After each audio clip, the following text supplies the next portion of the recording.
بسم اللہ الرحمن الرحیم۔ السلام علیکم ناظرین، کشمیر پوائنٹ کے ساتھ میں ہوں آپ کا میزبان معین عباسی۔ اس وقت ہم موجود ہیں ایک نئی جگہ پر، ایک نئی شخصیت کے ساتھ۔ ان کا تعلق ہے کھن بانڈی سے، رہنما ہے مسلم کانفرنس کے اور امیدوار اسمبلی حلقہ 4۔ ان کا نام ہے تصور عباس موسوی۔ اعوذ باللہ من الشیطان الرجیم، بسم اللہ الرحمن الرحیم۔ معین عباسی صاحب، میں آپ کا اور آپ کی ٹیم کا، چینل 4 کا انتہائی شکر گزار ہوں کہ آپ نے قیمتی وقت نکالا اور میری گزارشات کو آپ سنیں گے اور اس کو بذریعہ انٹرویو باقی لوگوں تک، دوستوں تک، ساتھیوں تک پہنچائیں گے۔ میں اس کے لیے آپ کا شکر گزار ہوں۔ بہت شکریہ کہ آپ نے ہمیں اپنا قیمتی وقت دیا۔ ہم آج آپ سے باتیں کریں گے حلقہ 4 کے مسائل کے متعلق، لیکن اس سے پہلے ہم آپ سے یہ جاننا چاہتے ہیں کہ کیا وجہ ہوئی آخر آپ نے سماجی کام چھوڑ کر سیاست کی طرف آگے اور عملی طور پر الیکشن لڑنے کا فیصلہ کیا؟ جی، اس میں بات یہ ہے کہ میں نے 2006 میں تقریباً باضابطہ سیاسی کام کاج شروع کیا، تو اب الیکشن لڑنے کے لیے مجھے لگتا یہ ہے کہ ہمارے حلقے میں خلا ہے بہت زیادہ۔ جس طرح سے لوگوں کے کام کاج ہونے چاہیے، سیاست چونکہ مسلم کانفرنس کا نظریہ ہے کہ سیاست عبادت ہے، ویسے بھی سیاست کو سیاسی لوگ عبادت سمجھ کے ہی کرتے ہیں۔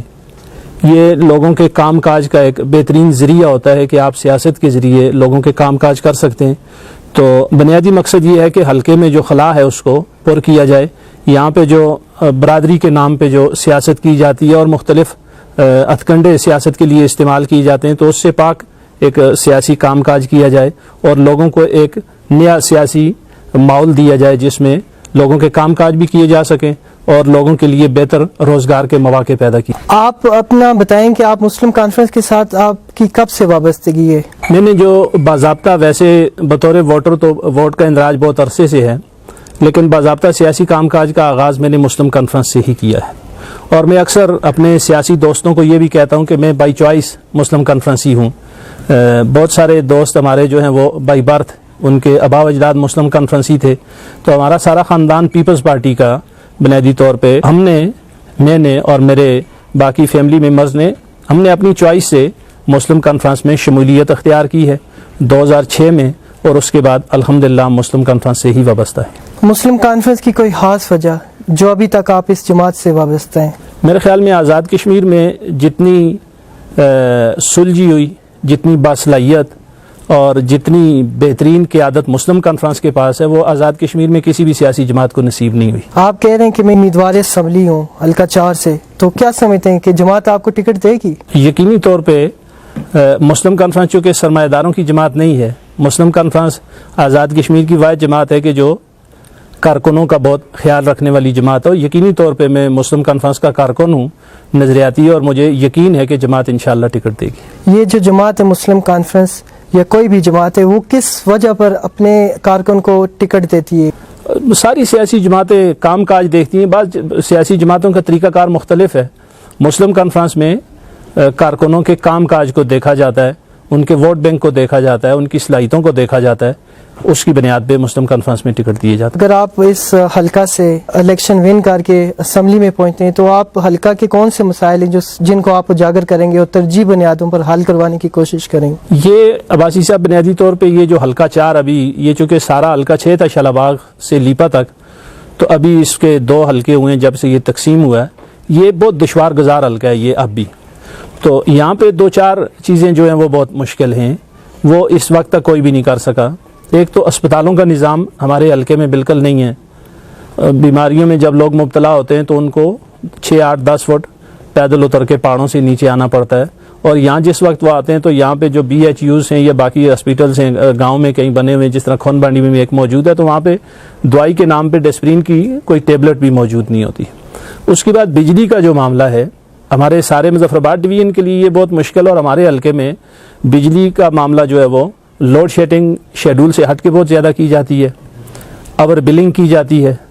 تعلیم کا معاملہ جو ہے، پچھلی جو گورنمنٹ تھی ابتدا میں تو بڑے نعرے اس کے بارے میں لگائے گئے کہ ہم تعلیم کے نظام کو بہت ٹھیک کریں گے، بائیو میٹرک نظام سارے اسکولوں میں ہم لانچ کر رہے ہیں اور یہ کر رہے ہیں، اس کے باوجود کوئی فرق نہیں پڑ سکا. ہمارے جتنے بھی سرکاری اسکول ہیں، چونکہ ہماری 91ویں کلاس جو ہے وہ اپنے بچوں کو اسکولوں میں ہی سرکاری اسکولوں میں ہی بھیجتی ہے. موجودہ حکومت کی کارکردگی سے کس حد تک مطمئن ہیں؟ یہ سوال جو ہے اس کا میں جواب آپ کو انتہائی مختصر دوں گا کہ ہمارے حلقے میں جو وزیر ہیں انہوں نے مخصوص لوگوں کے مخصوص کام ضرور کیے ہیں، لیکن کوئی اتنا اچھا تاثر نہیں دے سکے وہ جس طرح کی ان سے امیدیں وابستہ تھیں کہ وہ حلقے میں کام کاج کریں گے. چونکہ وہ ایک نئے سیاسی آدمی تھے تو لوگوں کو بہت زیادہ توقعات وابستہ تھیں، لیکن اس وقت صورتحال یہ ہے کہ ان کے اپنے بہت سارے کارکن ان کے ساتھ ناراض ہیں اور ان سے نالاں ہیں، چونکہ وہ مخصوص کاموں کو انہوں نے فوکس کیا اور مخصوص لوگوں کے لیے فوکس کیا، انہوں نے اس سے باہر نہیں جا سکے. جو وزیر اعظم ہیں فاروق حیدر خان صاحب،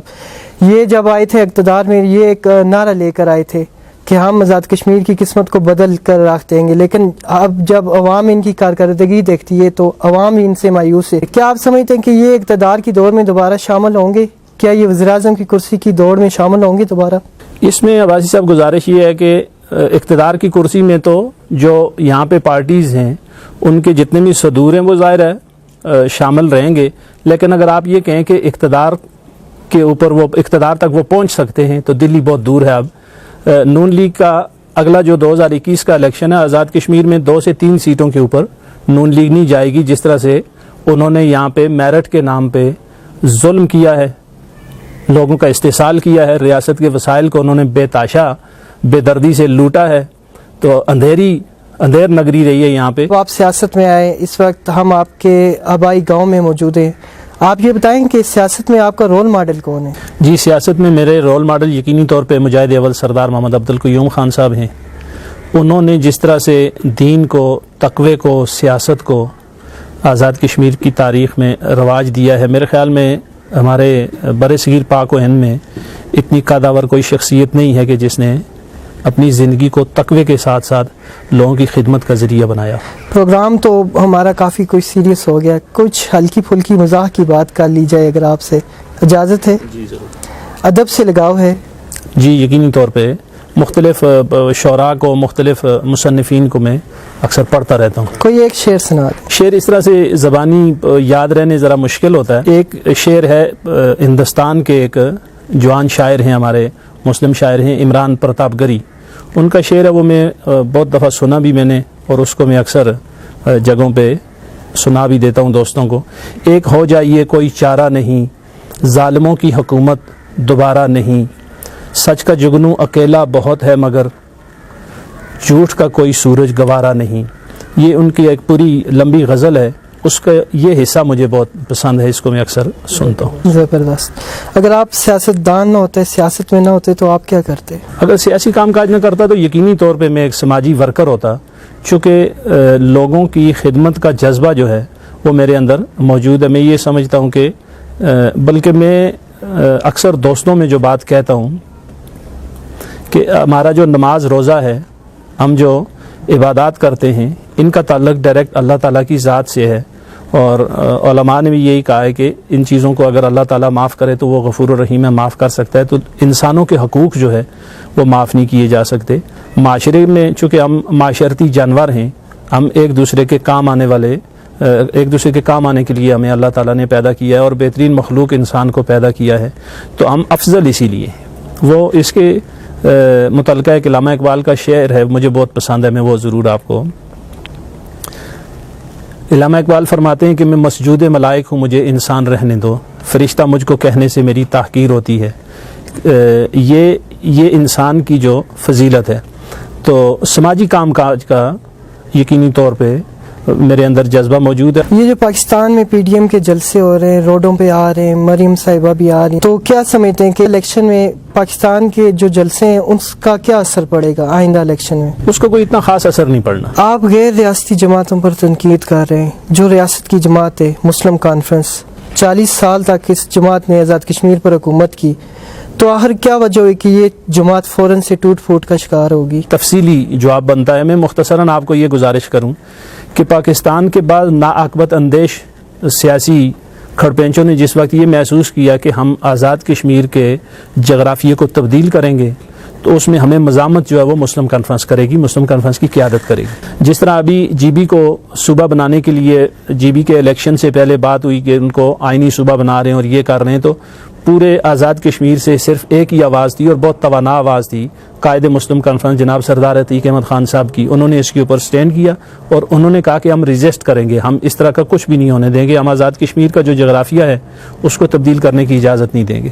تو مسلم کانفرنس کو اب توڑنے کے لیے بعض ہمارے مسلم کانفرنسی نادان دوست جو ہیں وہ بھی یہی سمجھتے ہیں کہ مسلم کانفرنس کو توڑنے میں خدا نہ خواستہ کوئی قائد مسلم کانفرنس سردار عتیق احمد خان صاحب کا کوئی ہاتھ ہے یا کوئی اقتدار کا معاملہ تھا. ایسی کوئی بھی بات نہیں تھی. یہ بنیادی طور پہ بات یہ تھی کہ پاکستان کے ناقبت اندیش کچھ سیاسی کھڑپینچوں کو یہ لگتا تھا کہ ہم نے آنے والے وقت میں آزاد کشمیر کا جو جغرافیہ اس کو چینج کرنا ہے، آزاد کشمیر کو ہم نے اپنی کالونی بنانا ہے، آزاد کشمیر کے اوپر ہم نے اپنے اختیار کو زیادہ مضبوط کرنا ہے. اس کے لیے سازش کر کے یہاں پہ کچھ اور جماعتوں کو یہاں پہ لانچ کیا گیا اور ہماری سادہ لو جو عوام ہے اس کو بہکا کے مسلم کانفرنس کی پیٹھ میں چھرا گھونپا گیا. تو مسلم کانفرنس کو توڑنے میں بعض ہمارے یہاں کے جو لوگ ہیں جو اس وقت اقتدار کے مزے لوٹ رہے ہیں اور جن سے عوام اس وقت شدید نفرت کا اظہار کر رہی ہے ان کے کاموں کی وجہ سے، ان کا کردار ہے کہ جنہوں نے مسلم کانفرنس کو توڑا ہے اقتدار تک پہنچنے کے لیے. اگر پی ٹی آئی اور مسلم کانفرنس کا اتحاد ہو جاتا ہے تو کیا عتیق صاحب یا مسلم کانفرنس گلگت بلتستان کی حمایت کرے گی صوبہ بننے میں؟ میرے خیال میں پہلی بات تو یہ ہے کہ اتحاد کی بات بہت قبل از وقت ہے.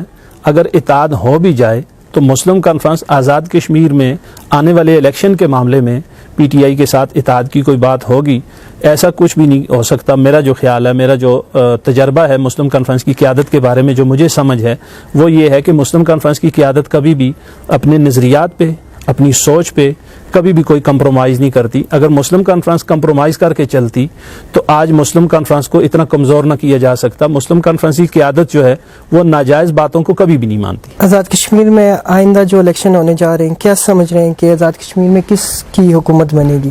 جی نارملی ہوتا ہے اسی طرح سے ہے کہ وفاق میں جس کی گورنمنٹ ہو آزاد کشمیر میں وہی حکومت بنتی ہے، چونکہ عام لوگوں کے ذہن میں یہ ہوتا ہے کہ تعمیر و ترقی کا پہیہ تبھی چلے گا کہ وفاق کے ساتھ ہم آہنگ رہے آزاد کشمیر کی حکومت. آخر کیا وجہ ہے لوگ یہاں پہ ذہنی غلام ہے کہ وفاق کو دیکھ کے آزاد کشمیر میں حکومت بنائیں گے؟ اگر آپ کی بات بہت خوبصورت ہے. اگر ایسا ہو جائے اللہ تعالی ہمیں اتنا عقل اور شعور عطا کرے کہ ہم آزاد کشمیر کی جو ریاستی جماعت ہے اس کو مضبوط کریں. آپ یہ دیکھیں گے کہ مجاہد اول نے بہت آہستہ آہستہ حکومت پاکستان سے آزاد کشمیر کے لیے بہت سارے اختیارات لیے اور بہت ساری چیزوں کو آہستہ آہستہ اس سٹیج پہ لے کے گئے کہ آزاد کشمیر کے لوگ بااختیار ہو گئے. تو اب ہوتا یہ ہے کہ جس وقت وفاق کی کسی حکومت کی جو جماعت یہاں پہ وہ بناتے ہیں اپنی پارٹی کی، ان کی جس وقت یہاں پہ گورنمنٹ ہوتی ہے تو پھر وہاں پہ جو فیصلے ہوتے ہیں ان کو ان کو تسلیم کرنا ہوتا ہے. تو مسلم کانفرنس جو ہے وہ ریاست کی جماعت ہے. مسلم کانفرنس ریاست کے لوگوں کی آواز ہے اور بہت توانا آواز ہے، اسی لیے اس کو میں نے پہلے گزارش کیا کہ اس کو کمزور کرنے کی سازش کی. جی ناظرین، پروگرام کا وقت ختم ہوا چاہتا ہے. دیکھتے رہیے کشمیر پوائنٹ. اپنے میزبان معین عباسی کو دیجیے اجازت. اللہ حافظ.